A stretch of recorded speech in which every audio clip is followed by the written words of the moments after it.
Larne's focus on the intersection of social practice, of Marxism, race and gender in modern and contemporary art and American performance is what interested us in the research for the symposium. I will only mention here the talk Coherence and Complicity on the Wholeness of Post-Internet Aesthetics, a talk she gave at BAK,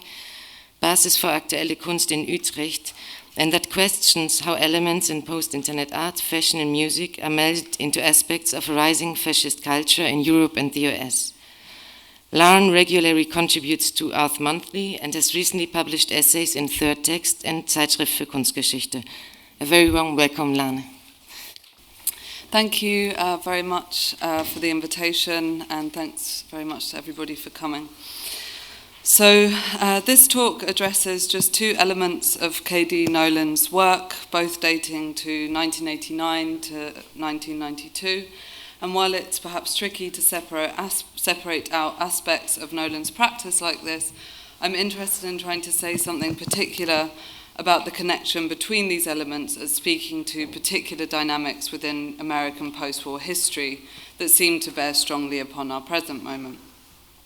Perhaps what I say can be expanded or extended across her other works, but by just looking at two bodies of work, I want to think about these works in relation to histories of incarceration, security, consciousness, and race, with the aim of moving the analysis of Noland's practice beyond standing as a kind of generalized statement about US celebrity and commodity culture. So the first body of work that I'm addressing here are Noland's chain link fences. These are some of the photos from the show here. And perhaps in distinction from the guns, noose-like motifs and handcuffs would be harder to argue for as signalling bondage or violence as a subversive set of symbols. Instead, these works, 5 of which are in the exhibition, accumulate to suggest the protection of property in its most banal form, and security is laden with the violence that is central to upholding property as a mode of individuation. I'm interested in how we can explore these works as illuminating the connection between property and self-possession, or bourgeois subjecthood.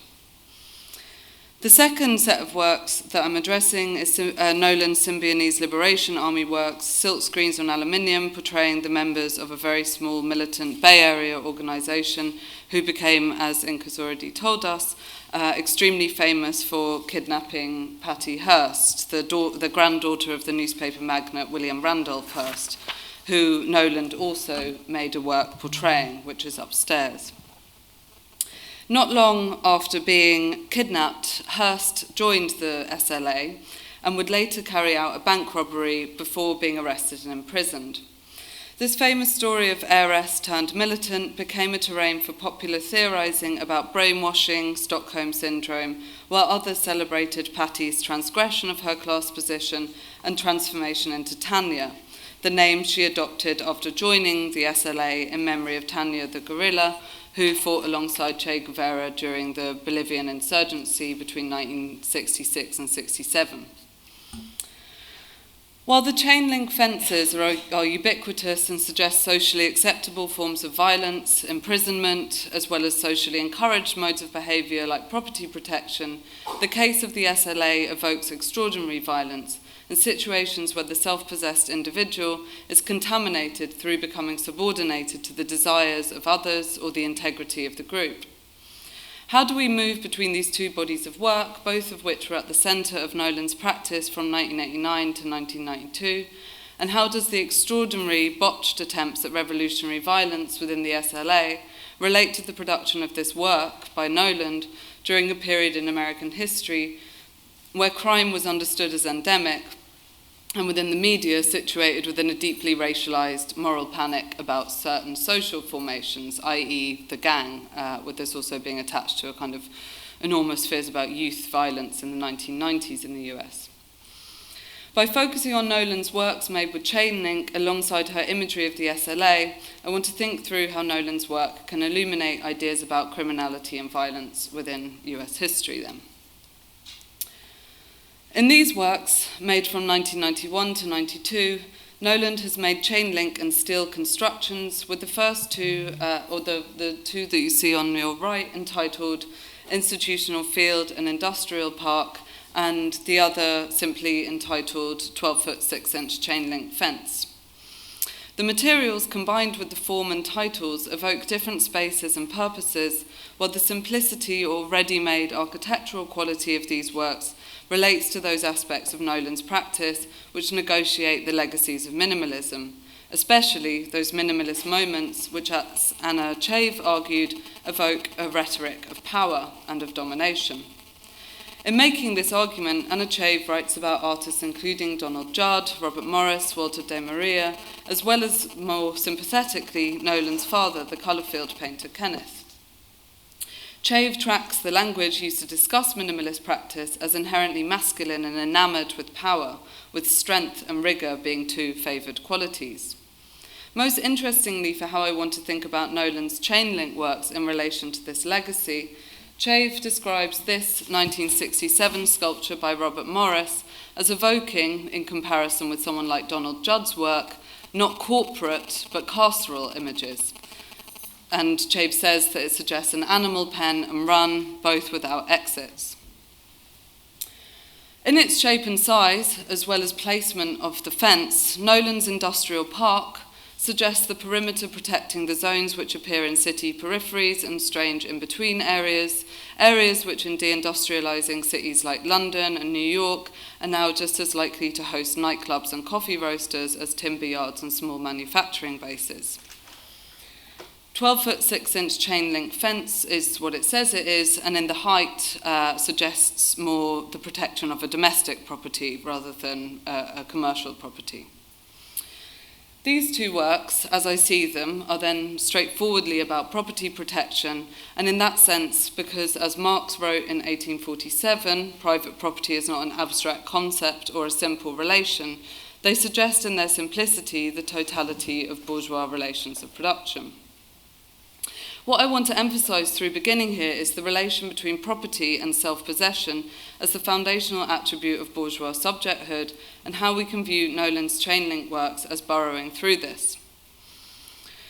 Building on Etienne Balibar's reading of John Locke's theories of property and consciousness, Brenna Bandar and Alberto Toscano recently suggested that, I quote, a racial anthropology of the human is smuggled into the ontological grounding of the possessive individual. And drawing on the work of Denise Ferreira de Silva, Bandar and Toscano go on to explain that, I quote, the relationship between interiority and exteriority as a defining characteristic of the modern subject is mapped onto the globe and world history so as to render most inhabitants of the non-European world as mere effects of the power of reason, which lie in the sole custody of their European superiors. This racialization of reason and consciousness is, of course, when thinking about US history or Atlantic history, indexed to the history and afterlives of the Middle Passage and America's status as a settler colony.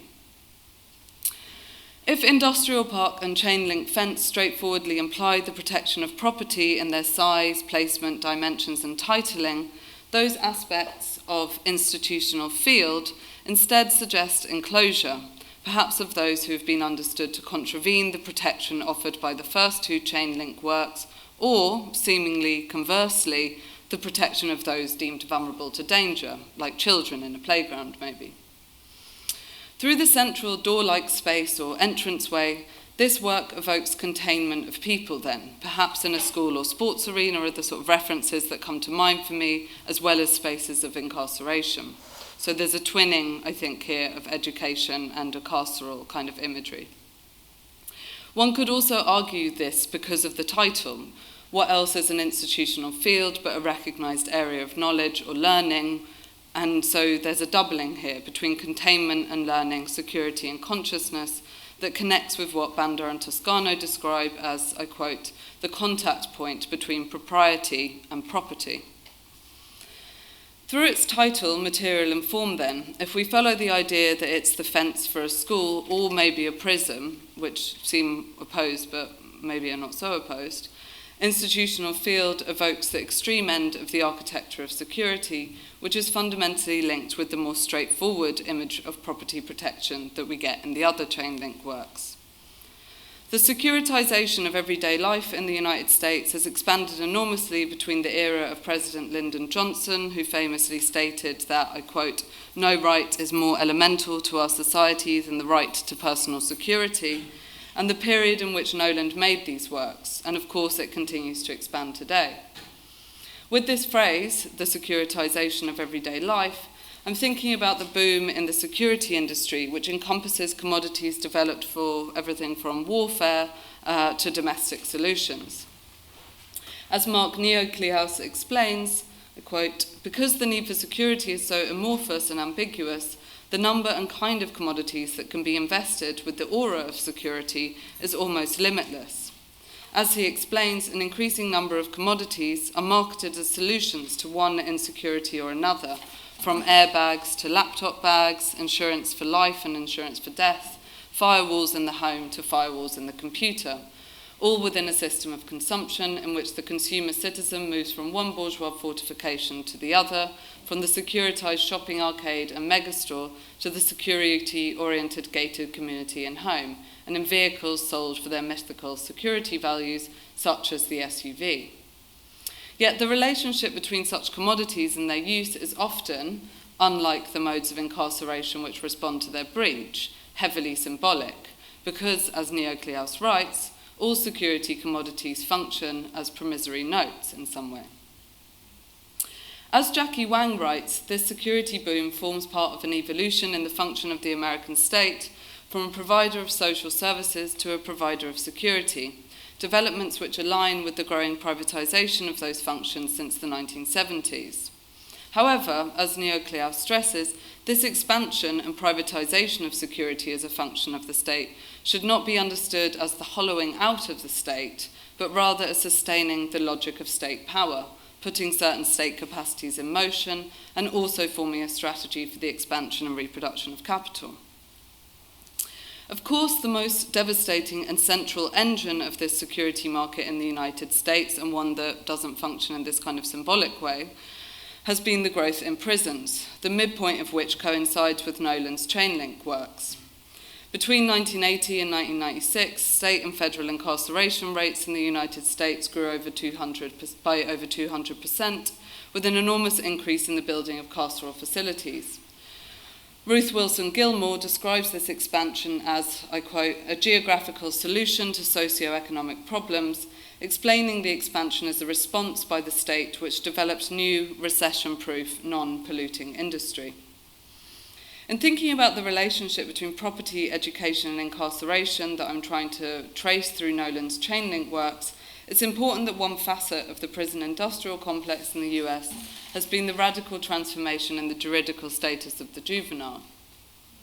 By the end of the 1990s, all but 3 US states had passed laws that blurred the courts and juridical processes between juvenile and adults, enabling juveniles to be tried in adult criminal courts, expanding sentencing options, and removing confidentiality for juvenile defendants.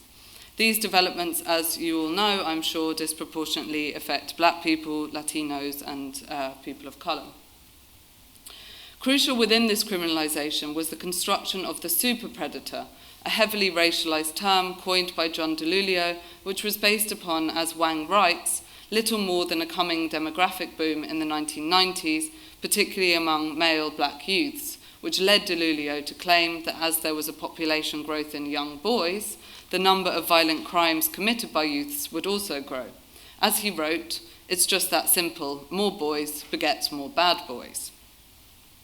So, to reiterate, it is in the midst of these developments, this growth of this kind of carceral market or field, that Nolan is making these Chainlink works. By the end of the 1990s, however, youth violence was not only fixated on gangs, but also school shootings, following the 1999 Columbine massacre. And when you Google image search chain-link fence, because I spent a fair bit of time thinking about what are these fences for, or you know, what do they evoke in some sense. And when you do the kind of Google image search, it's schools, prisons, and sports fields and homes that come up, of varying dimensions, sometimes like this one of a prison in Nevada, fortified with barbed wire, whereas schools decorate their chain link fences with flowers or sports team mascots. Clicking through the images, you get to blogs that ask, will a chain link fence make our schools safer? As well as the home pages for security companies explaining how impenetrable their fences are. While the prison chain link fence is a familiar image, the school fence forms one part of a security apparatus that has permeated schools in the US and elsewhere, of course, that also forms part of processes around privatization and outsourcing that have broadly impacted the education sector.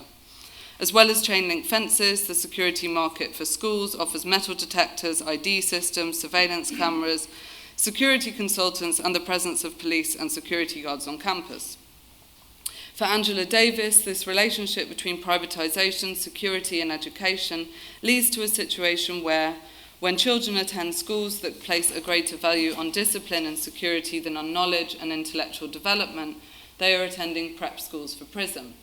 And this is an argument borne out by the research on the schools to prison pipeline, as it's sometimes described, which, as David Ramey writes, is part of a complex where mostly young people of colour with what educational establishments view as behavioural issues are criminalised, whereas their white counterparts are more likely to be medicalised. And I think this is sort of, I couldn't quite make the connection here, but this feels important in relation to the figure of the psychopath within Nolan's work. This earlier sculpture by Nolan, unambiguously, more unambiguously than the chain link works, stages an image of crime, security, and imprisonment.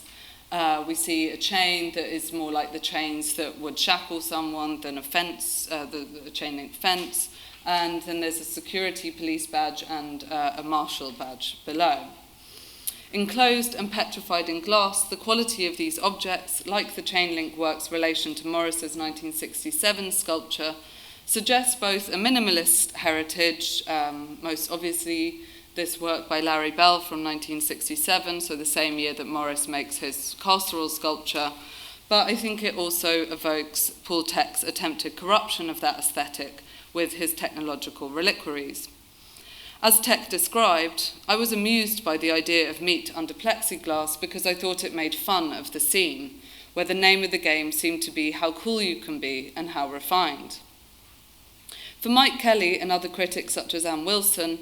they read the technological reliquaries as a direct attack on minimalism through their crudely human intervention of musculature and flesh into cool, hard forms. Tech's sculptures almost comically animate Michael Fried's criticisms of minimalism. The inside of the minimalist object here is no longer just symbolically denoting a bodily interior, but is actually stuffed with flesh. In poking fun at the refined qualities of minimalism, as he said, making fun of the name of the game where is how cool you can be or how refined, Tech is also poking fun at and seeking to corrode, to quote Bandit and Toscano again, that contact point between propriety and property, I think. Less acerbic and certainly more brutal and colder, Nolan's sculptures speak to the relation between objecthood and subjecthood in a tense vocabulary. The glassy minimalist cube protects the cop's badge and the chain links, but it can also be read as petrifying those objects' power, as the developments around criminalisation and the growth of the prison population underscores, is actually never only rhetorical. So unlike the minimalist object, these are never only rhetorical. The same year that Robert Morris made his carceral sculpture, Larry Bell made that glass cube, and Fried penned his famous critique of minimalism, 1967, Tech made this work titled The Tomb, which was apocryphally, I can never say that word, retitled Death of a Hippie without Tech's consent, when exhibited at the ICA London a year later.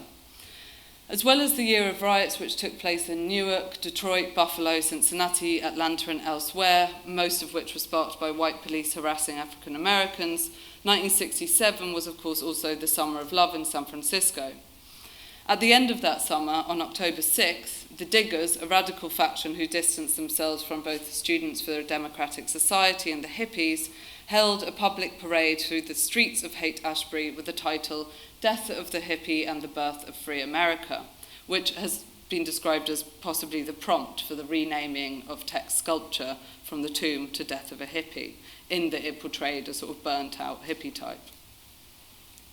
Almost a decade later, in 1976, 2 years after the Symbionese Liberation Army kidnapped Patty Hearst from the apartment she lived in with her boyfriend Steve Weed in Berkeley while studying art history, Weed would state that, I quote, "There was a dark underside to the Berkeley scene that Patty and I were not aware of, or at least a side that was convenient to ignore.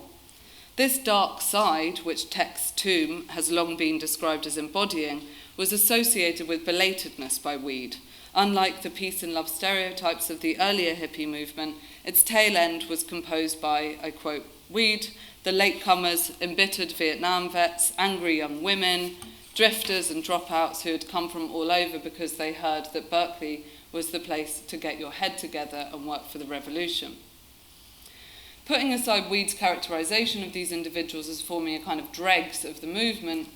the SLA included Vietnam vets, former members of a Bay Area lesbian commune, ex-addicts, as well as prison movement activists and the daughter of a Lutheran minister. They formed as a group through their solidarity visits to prison, so as part of this kind of quite significant anti-prison activism in the Bay Area during that period, where they encountered the man who would become their leader, Donald David DeFries, who adopted the name Cinque Matume, who you see at the center directly in the center of the seven-headed snake.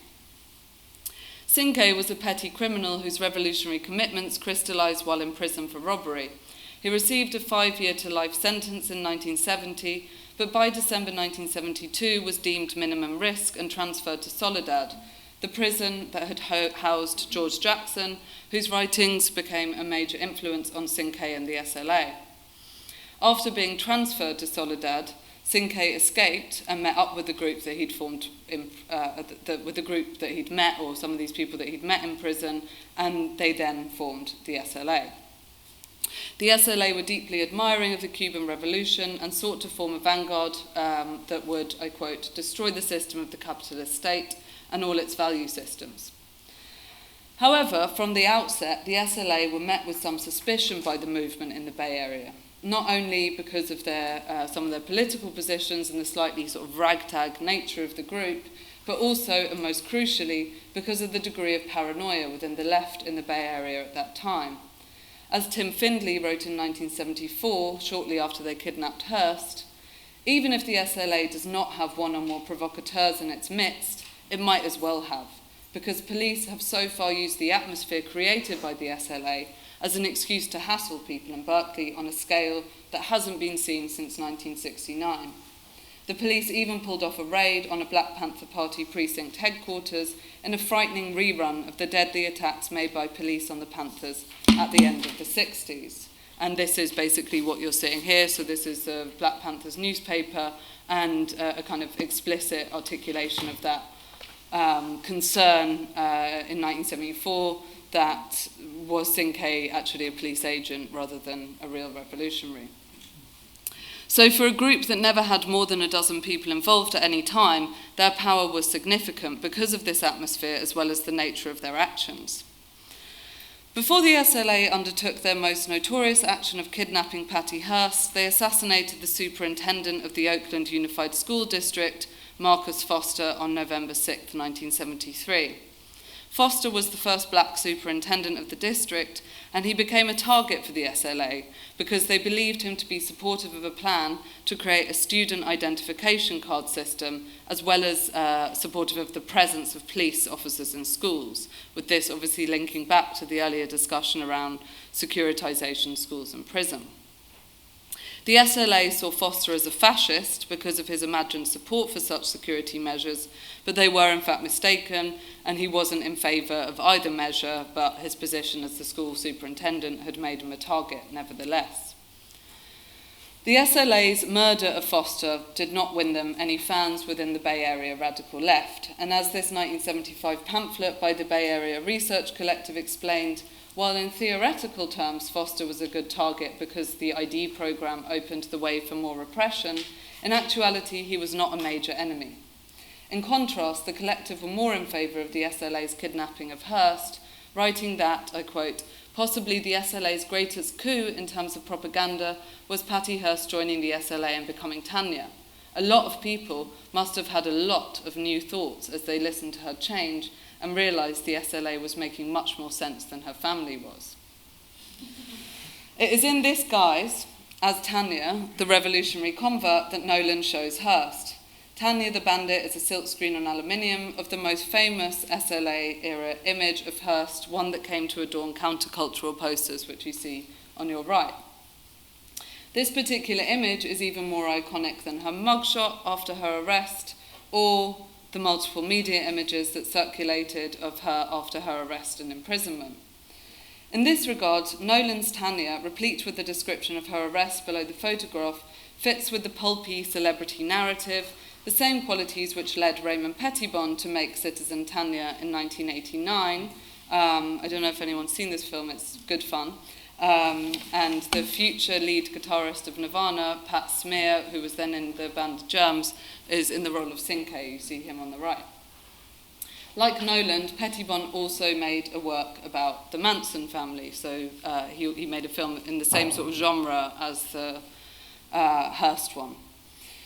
The image of the SLA coupled with the Manson story in both Pettibon and Nolan's oeuvre comes to represent the way the mass media narrated these stories as the logical outcome of 1960s counterculture gone too far.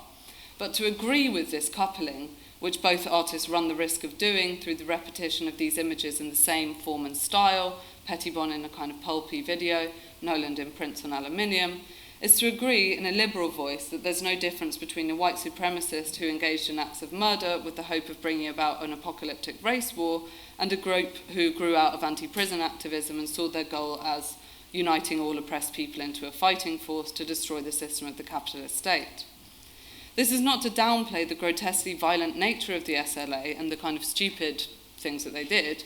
but to argue that taken alone or coupled with Manson, Nolan's Tanya as Bandit cannot help but play into the reduction of the SLA story to a cultish celebrity anti-hero narrative about young women enthralled to male leaders, thus engaging in the forms of equivalence which situated the SLA alongside Manson as the endpoint of a slippery slope which began with the love-in and anti-Vietnam activism as its sorts of gateway drugs.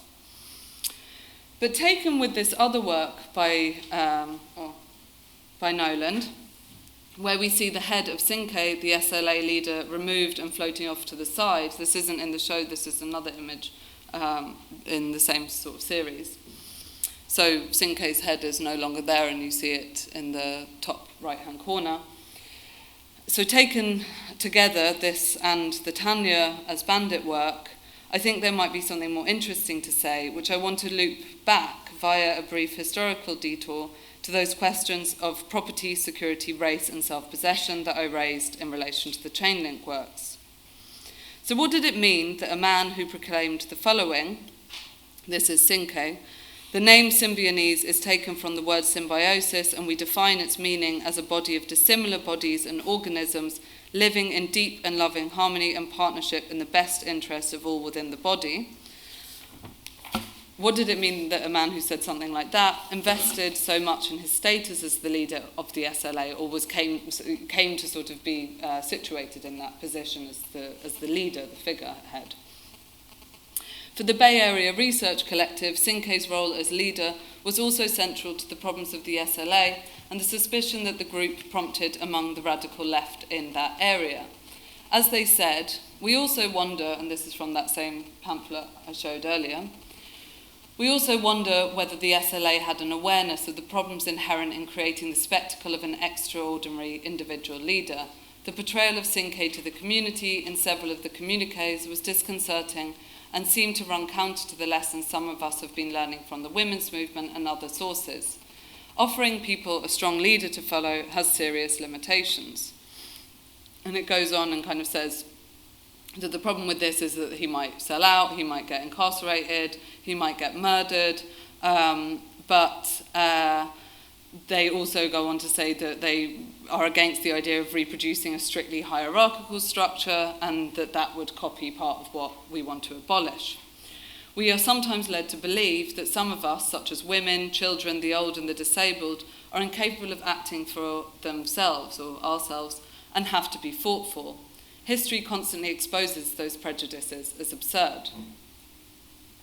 Here, with Sinkei's head displaced, the SLA's emblem of the seven-headed snake makes me think about the Hydra, because Sinkei's head has been cut out and displaced, and obviously there's a sort of resonance in this multi-headed snake-like creature.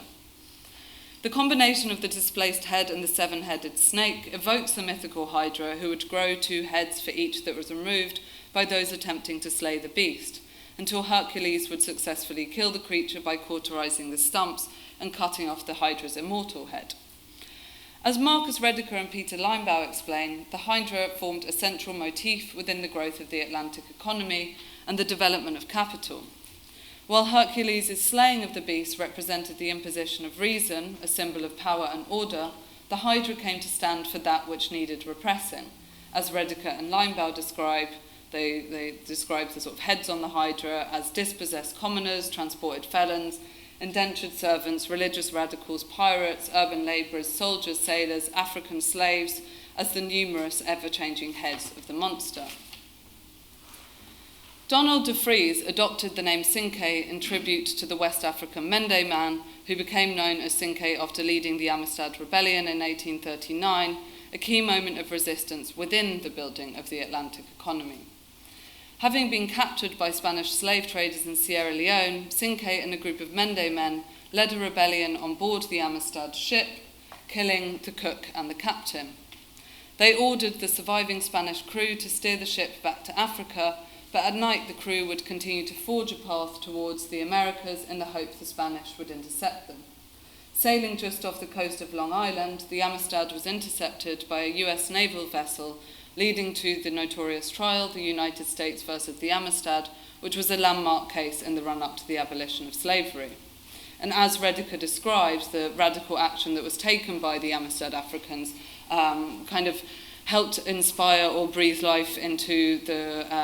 movement against slavery and concretized it in some way. As, I quote, the Amistad Africans and the Allies had waged a war for freedom, and this struggle against slavery suddenly acquired a human face, a dignified, heroic warrior named Sinkei, who was being transformed by writers and artists into a revolutionary symbol.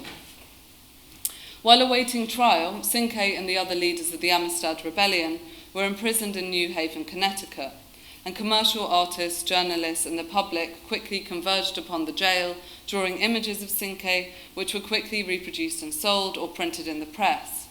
At the same time, thousands queued up to pay admission and actually see the Amistad rebels in jail in the flesh. And once the case moved to the courts, the public galleries were jammed. Part of the curiosity was not only that the Amistad Rebellion was the most significant slave revolt that had entered into public consciousness in the US, but also the way it challenged conceptions of those who had been condemned to slavery. In other words, this case formed a process where the white American public, with the status of whiteness obviously very complicated in that period, they were pushed towards the possibility that blackness was not the negation of subjecthood. The education of the Amistad Africans formed part of this, and this was obviously a Christian education, and Rediker writes that the Amistad Africans realized, I quote, early on, that learning and demonstrating what they had learned would be key to cementing the alliance with the abolitionists who came to organize the jailhouse as a school. As Richard Powell explains, portraits such as these contradicted then the prevailing representations of Africans in the era, and instead presented Sinkei as the embodiment of, in turn, a republican ideal, an allegorical representation of Christian proselytizing, missionary work in Africa, the image at the bottom, as well as a sort of symbol of black resistance, a religious figure, and across all these different types of representation, he formed a hero and a sort of anti-hero at the same time. While the Amistad Africans were freed and returned to Africa in 1841, it would of course be more than 20 years until abolition, and as the histories of incarceration and vulnerability to early death for African Americans in the 20th century to the present attest to, we remain in the wake of slavery, to use Christina Sharp's concept for thinking this history. For Donald de Vries to take the name of Sinkei then was to situate himself within a history of black militancy, a tradition which, despite both Sinkei's celebrities, so both the celebrity of the 19th century Sinkei and this Sinkei, is always dependent on more than exceptional singular individuals. In this frame, thinking about the celebrity leader and the movement rebellion, what does it mean then to return to the way in which the head is displaced here? What does it mean that the head of the SLA is now removed or is floating off to the side? Read against the grain of the singular image of Hearst in Tanya the Bandit, we might see this work as less about the SLA's actions as contingent upon one wildcard leader and more suggestive of the Hydra, that to remove one head will lead to two in its place, that modes of violence and resistance to violence are less about psychopaths and brainwashing and more about the connection between the acceptable repression of the chain-link fence and the desire to break that enclosure. This history, I'm suggesting, is the barely sort of subterranean meaning, for me at least, of taking Nolan's chain-link fences and the SLA works together. Specific because the histories I'm trying to connect these works with attempts to move beyond a generalized sort of view that, and I think this is, I guess, what I found in the reading I did around Nolan's work, is often described like, Nolan showed how bad America is because of celebrities. And so I'm trying to push this in a direction beyond that, because I would see that sort of argument that it's all about problems around celebrities and commodities as a judgment that sits alongside placing an equivalence between Manson and the SLA. Instead, I'm situating what many see as the darkness in Nolan's work as fundamental to the afterlives of what Linebaugh and Rediker describe as the Atlantic economy, which remains our own history. I just have a couple of minutes left. In one of her rare interviews, Nolan stated that, from the point at which I was making work out of objects, I became interested in how actually, under which circumstances people treat other people like objects. In this quote, Nolan goes on to speak about psychopaths treating people like objects and celebrities being treated like objects. While both Sinkes, 19th century Sinke and 1960s Sinke, certainly attained the status of celebrity, if anything, that entered them into a different variant of being treated like objects than that which was already assigned them due to their race. Both Sinkes attest, then, to Fred Moten's much-quoted opening line in The Break that the history of blackness is testament to the fact that objects can and do resist. Both Sinkes had been imprisoned for that resistance, entered into spaces made of chain-link fences. If I am suggesting that viewing these works together indicates a racial grammar within Nolan's interest in objects and people as objects, how can we think about institutional field? Something is different about this sculpture that I didn't talk about earlier. It's flat, knocked over, not enshrined in glass like the cop badgers and chains, not erect like 12-foot 6-inch fence or industrial park. What then does the placement of this work on the floor suggest? Flattened, knocked over, with a gate or door gone, this fence no longer presents an obstacle. Could we think about this gate as the toppled fence after a prison riot, like the one that took place at Attica in 1970 or San Quentin in 73? But this work was not made in the 60s or 70s during the peak of such uprisings, but in 1991, the midway point of enormous expansion in prisons and the security apparatus I described already. Eddie Ellis, former prisoner and anti-prison activist, writes that, quote, as a result of Attica, so the prison riot at Attica, college programs came into the prison as a result of public opinion suddenly shifting to favour prison reforms. And among the demands of prisoners were rehab, education, freedom to engage in political and religious activity, and better food. However, in 1994, so shifting back to the 90s, consistent with the growth of prisons and growing rates of incarceration, Congress took up the question of withdrawing college funding for inmates. And as Jackie Wang explains, the congressional debate concluded with a decision to add an amendment to the 1994 crime bill that eliminated all Pell Grants for prisoners, thus effectively defunding all higher educational programs in prisons. So between the histories of anti-prison activism, which were the seedbed for the SLA's founding, and the transformations in the prison system during the early 1990s, when Nolan explored that history while also making the chain-link works, we will return to thinking about criminality, consciousness, and property. To remove the minimal rights to higher education that prisoners gained after the prison rebellions of the 70s, in themselves a reminder of the prison as schoolhouse that the Amistad rebels experienced, is to return the prisoner to their absolute fungibility, the erasure of any semblance of a bourgeois conception of subjecthood as dependent on the self-possession of one's consciousness. Nolan once says that her work tries to, I quote, make an issue of the way things are connected, and Kone, her interviewer, suggested that you'd rather say the world is full of signs whose meanings are transient, changing, and relative, and Nolan's response argued against an interchangeable idea of meaning or voiding of meaning, saying, if you have to ask emptied of meaning, you have to ask for whom, going on to say that even if there is one set of goals within a society deemed desirable to obtain, there is certain to be differentiated access to it for different groups within that society, and where one group may be positively directed with institutionally and constitutionally easy access to those goals, another group may have to try to attain those goals through other channels in ways which are actually against the law. Along with what I've tried to suggest today through weaving her works alongside this history, this quote indicates that the violence in Nolan's work goes beyond her engagement with the exceptional acts committed by those pathologized as psychopaths. Its stakes instead, I'm saying, are far higher, going to the heart of how violence is distributed in our society and how that distribution is made palatable.